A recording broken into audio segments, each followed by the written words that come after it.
Hi everyone, it's Derek from the iReady podcast here, and this is my reaction to the 0-0 draw away with Progres Niederkorn in the second round, second leg qualifier today. Obviously that means us going through 2-0 on aggregate from the first leg, and you've got to be happy about that. Certainly, obviously we all know what happened the last time we played Progress a couple of years ago, so to get through that banana skin was a good thing.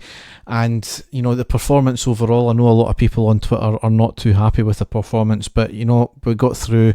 Sometimes you need to draw ugly, as it were, or win ugly, and that's certainly what it was tonight. I don't know how much of that was really in our game plan. I felt Progress really surprised us with the way they set up. They're chasing the goals, and they set up a really defensive game and try to hit us in the counter attack. They set up with really 11 men behind the ball a lot of the time, and I don't know if they've done a research on us so far this season, but certainly we've only shipped one goal in this pre-season, and we've never really looked like conceding many goals either, so I don't know what they're thinking about that. But arguably it played into our hands because we didn't need to go chasing the game, and I think had we got an early goal, ultimately what would have maybe happened is Progress said, right, we'll just throw caution at the wind here, we need to get 4 goals, we just need to go hell for leather and go for it.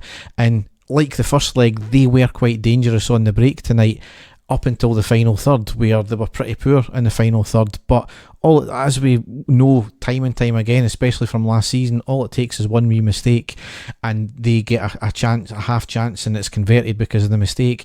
And obviously, you know, like last year, we don't know how we're going to react just now if there are goals conceded from a mistake, but last year our heads went down, so maybe that's what they were thinking. As I said, it probably played into our hand. First half though, we had a bulk of the possession. We controlled the game really. As I said, they played with pretty much 11 men behind the ball, tried to hit us in the break. Our passing was a wee bit overcooked at times tonight, but as I said, we don't need to chase the game, so I was largely happy with it.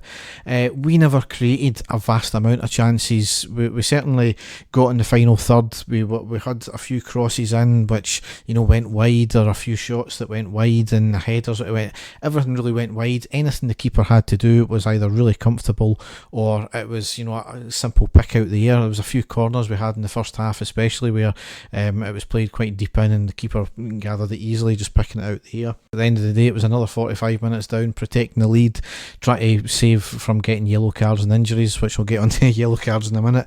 Into the second half, it was really largely the same affair. They did start to come out a wee bit more, but again, we controlled the game, forcing them back. They were quite happy again for us to take possession and then them try to hit us in the break. So again, really strange tactics, considering in the last 45 minutes they needed 2 goals to draw level, but I'll take it all the same. Again, it was a pretty similar up in the final third from us in the second half as it was in the first.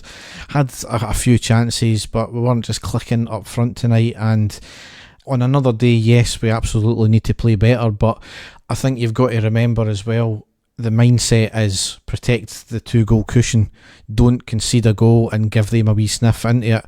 And on another day, you can only look at that when it happens, because if we were playing the first leg of the next round and we play like that, then that's a different story. But if it's we're protecting the lead again, that's the first and foremost thing we've got to do. As I said, we picked up a couple of yellow cards tonight. Barisic got one in the first half for absolutely nothing. It was just a coming together of the players. It looked completely accidental, and he got booked for it. And he did have another couple of challenges after that, which he got hooked at half time by Gerrard, and I think that was more of a precaution.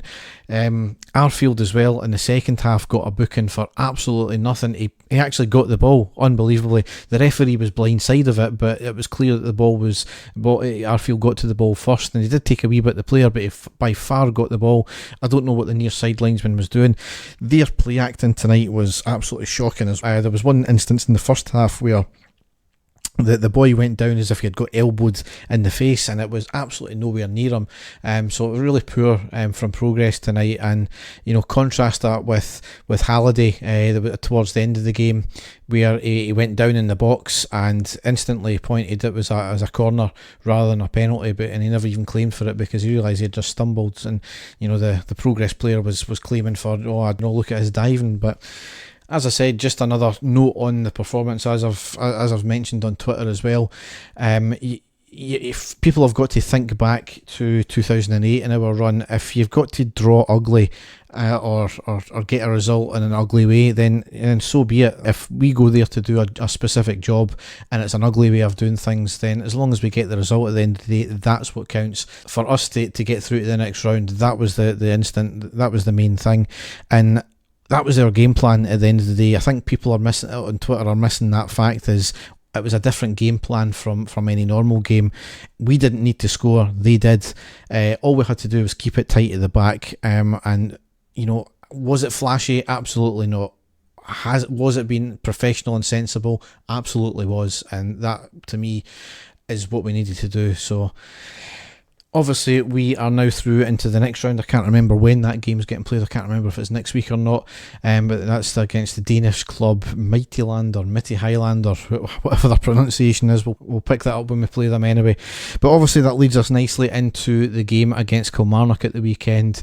So obviously, a big one to kick off the league this year.